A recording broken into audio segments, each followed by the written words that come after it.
Wonder, do you have trouble stashing cash away? I think a lot of us do.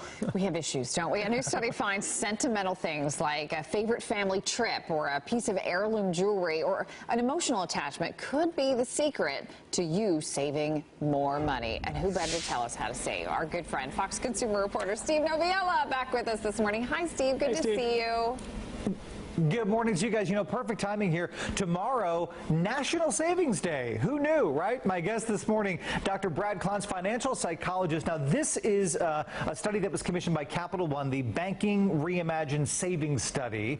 You guys, instead of asking people to look to the future, ask them to look to the past. That's right, yeah. And what we were doing is really trying to find, is there ways that we can emotionally motivate people to save more? I mean, it's something we all know we need to do. Right. So how can we do that? So we took people and put them in two different groups. One was a financial education group, talking about the importance of savings. For the other group, we had people bring in a nostalgic item from their past, something that they have positive memories associated with it. We had them think about that. We had them talk about it and get really sort of emotionally connected to that. We then transferred that emotional positivity and that heightened energy towards their savings goals. And we had them get really specific around what do you want to save for and how does that connect to the value, the same values that you would hold on to that nostalgic item for. What did you find?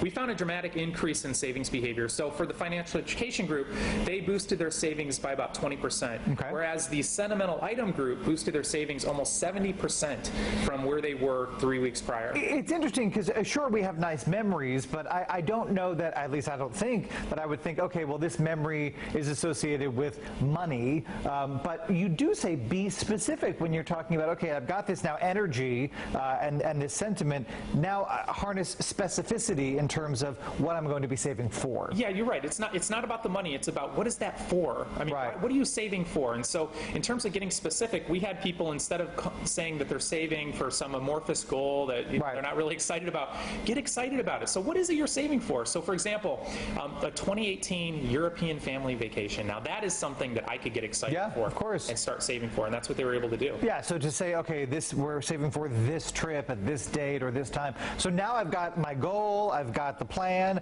but how do I actually make it happen? Right, so hopefully you're motivated for this thing that you're really excited about.